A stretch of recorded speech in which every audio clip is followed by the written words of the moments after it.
Hello guys, আসসালামু আলাইকুম। আজকে হয়তো থাম্বনেল দেখে আর ভিডিও ওপেনিং দেখে বুঝে গিয়েছেন আমি কী নিয়ে কথা বলতে চাচ্ছি। তো আজকে আমি কথা বলবো এলইডি লাইট নিয়ে। তো এলইডি লাইট সাধারণত আমাদের বাসা বাড়িতে সবারই প্রয়োজন হয়, তো আমরা জানি। আর এইগুলোতে আপনার বিদ্যুৎ সাশ্রয়ী হয়। তো আমি আজকে কিছু পুরাতন এলইডি যেগুলো নষ্ট হয়ে গেছে, পরিত্যক্ত অবস্থা আছে, সেই এলইডিগুলো নিয়ে আমি আপনাদের সামনে এসেছি। আর আজকে এই বিষয়গুলো নিয়ে কথা বলবো। একটা বিষয় নিয়ে, সেটা হচ্ছে আমাদের যে কাঙ্ক্ষিত এলইডিগুলো আছে, সেই এলইডিগুলো সবগুলোই খারাপ। তো আজকে আমরা কীভাবে ফাইন্ড আউট করবো যে এলইডিগুলো কীভাবে ঠিক করা যায়, আর কোন এলইডিগুলো ভালো, কোন এলইডিগুলো খারাপ। এখন আমি এগুলো বাছাই করব কিভাবে।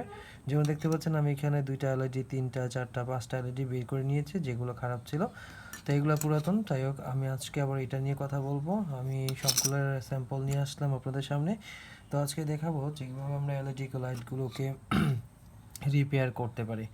লাইক আমরা ফার্স্টে জাস্টিফাই করব যে কোন কোন এলইডি এখানে যে বাল্বটি আছে সেগুলো নষ্ট হয়ে গেছে। তো এইখানে বেসিক্যালি দেখবেন যে সবগুলো কিন্তু লাইক একদম পিওর, কোনো ব্ল্যাক এডিশন বা ব্ল্যাক কোনো কালার এখানে শ্যাডো নেই। কিন্তু যে লাইটগুলো দেখবেন নর্মালি আপনার এখানে কালো আকার একটা ধারণ করছে, যেমন ধরেন এই যে একটা কালো, তারপরে ধরেন এই একটা কালো আকার ধারণ করছে, এটাও একটু হালকা একটু কালো দেখা যাচ্ছে। তো আমরা বেসিক্যালি দেখতে পাচ্ছি এখানে তিনটা, একটা, দুইটা, তিনটা কালো আছে। এখন এভাবে আমরা কীভাবে চেক করবো যে আসলে লাইটগুলো ভালো আছে কিনা খারাপ আছে, সেটা জাস্টিফাই করার জন্য আমি আপনাকে লাইটটা বন্ধ করে নিব। আমার যে পাওয়ার এলইডিটা আছে সেই এলইডি অফ করে আমি আমার আয়রনের মাধ্যমে দেখাবো, সোল্ডারিং আয়রনের মাধ্যমে কীভাবে আমি চেক করব আমাদের কোন এলইডিগুলো খারাপ, সেটা বের করবো কীভাবে। সেটা আমরা বের করার জন্য ফার্স্টে আমরা লাইটটা বন্ধ করে নিব। বন্ধ করে নেওয়ার পর আমরা দেখব এখানে যে কোনো একটা জায়গায় টাচ করার পর আপনি দেখবেন যে এখানে সিগন্যাল দিচ্ছে, লাইট জ্বলতেছে। আপনি যখনই পজিটিভ বা নেগেটিভ কোথাও একটা ধরবেন, তারপরেই দেখবেন যে আপনার লাইটটাকে সিগন্যাল দিচ্ছে। তো আপনি বুঝবেন কীভাবে যে লাইটগুলাই ভালো আছে। তো আপনি যে চেক দিবেন, আপনার চেক করার পর আপনি দেখবেন যে এলইডিগুলো কোন এলইডি জ্বলতেছে গাইস। তো আমি যখন ধরতেছি, তো আমি একটা জিনিস খেয়াল করলাম যে আমার এই মাঝখানের যে দুইটা এলইডির মাঝখানে যে দুটো বললাম খারাপ, তার মাঝখানে যে এলইডিটা আছে সেটা কিন্তু জ্বলতেছে না গাইস, দেখতে পাচ্ছেন। আর এখানে বেশ কিছু এলইডি আমাদের জ্বলতেছে দেখতে পাচ্ছি। তো আমাদের যে এলইডিগুলো ফাইন্ড আউট করব খারাপ, সেই এলইডিগুলো আমরা বের করে নিব খুলে। বাকি এলইডিগুলো কিন্তু সবই জ্বলতেছে দেখতে পাচ্ছি। এই এলইডি জ্বলতেছে, এই এলইডি আর এই এলইডিটা জ্বলতেছে না। তো আমরা এখন ফাইন্ড আউট করে নিলাম আমাদের প্রবলেমটি। এখন আমরা এলইডিগুলো ডিস্ট্রয় করব এবং চেঞ্জ করে নেব। তো এখানে বাকি এলইডিগুলো দেখি, এইগুলোর কন্ডিশন, এগুলো হচ্ছে ডিফারেন্ট টাইপস। তো এখন আমরা এটা চেঞ্জ করি, এটা দেখি।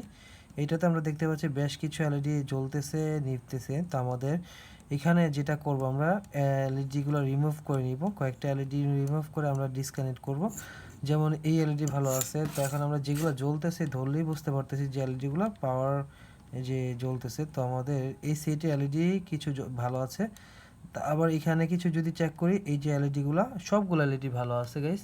তো আমরা একটু জুম করে নিই, তাহলে আপনাদের দেখাইতে সুবিধা হবে আই থিঙ্ক। তো আমি আপনাদেরকে জুম করে আমি একটু অন্ধকার মোমেন্টে নিয়ে আসি, তারপরে আপনাদেরকে একটু দেখাই।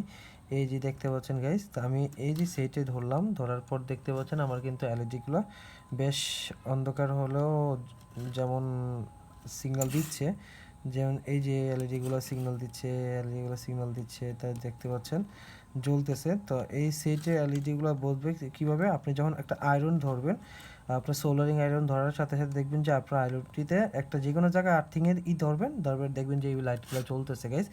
এই যে লাইটগুলো জ্বলতেছে, দেওয়ার সাথে সাথে জ্বলতেছে। আর এটা যখন আপনার আয়রনটা ধরবেন তখনই জ্বলতেছে, দেখতে পাচ্ছেন গাইস, জ্বলতেছে। তো সেম পজিশন আমাদের এই এলইডিটাও দেখতে পাচ্ছেন যে আমরা যখন টাচ করতেছি জ্বলতেছে। তো এখন আমাদের এই এলইডি আমি ঠিক করব কিভাবে। এটা তো সরাসরি এসি এলইডি, এটা হচ্ছে এসি এলইডি, আর বাকিগুলো ছিল ডিসি এলইডি গাইস। তো এখন আমরা বাকি এলইডিগুলোর সাথে কম্পেয়ার করব না, তো আমরা আপাতত এলইডিটা ঠিক করব, বাকি তিনটা সাইডে রাখি। তো এখন আমরা যদি এটা ঠিক করতে যাই, আমরা কয়েকটা পদ্ধতিতে ঠিক করতে পারি। যেমন সোলারিং আয়রনের নিচে এটা যদি আমরা ধরে রাখি, তাহলে কিছুক্ষণ পর দেখবো যেটা মোটামুটি হিট হচ্ছে, তখন আমরা এই আয়রনের হিটের মাধ্যমে আমরা এখান থেকে এটা উঠে নিতে পারবো। অথবা আমরা আরেকটা সিস্টেম আছে, সেটাও অবলম্বন করতে পারি। কারণ আমরা যদি এইভাবে করতে যাই, তাহলে আমাদের বেশ কিছু সময় দিতে হবে। দেন আয়রনটি থেকে আমরা এখানে যে মানে আয়রনটি আছে, সেই আয়রনটির সাহায্যে আমরা এটা খুলতে পারবো, বাট সময়ের প্রয়োজন। তো আমরা ফার্স্ট অফ অল যেটা করি এটা হচ্ছে আমরা এখানে একটু ধরে নিই। তো আমাদের এইভাবে করে ধরি, ধরার পর দেখি যেটা ওঠানো যায় কিনা। শিট, অনেক গরম হয়ে গেছে। তো আমরা এটা এইভাবে ধরতে পারতেছি না, তো আমরা একটা কাজ করব। তো আবার ধরবো, আবার ধরার পর আমরা দেখব যে সোল্ডারিং আয়রনের মাধ্যমে এটা আসলে ওঠানো যায় কিনা। আমরা অনেক ভিডিওতে দেখেছি যে সোল্ডারিং আয়রনের মাধ্যমে ওঠানো যায়। তো আমরা এখানে বেশ কিছুক্ষণ ধরে রাখি, তারপর দেখি যেটা ওঠানো যায় কিনা। তো সাথেই থাকুন গাইস, আমরা দেখতে থাকুন। আর যারা আমাদের চ্যানেলটি সাবস্ক্রাইব করেননি এখনই, তারা চ্যানেলটি সাবস্ক্রাইব করে পাশে থাকা বেল বাটনটি বাজিয়ে দেবেন। ধন্যবাদ।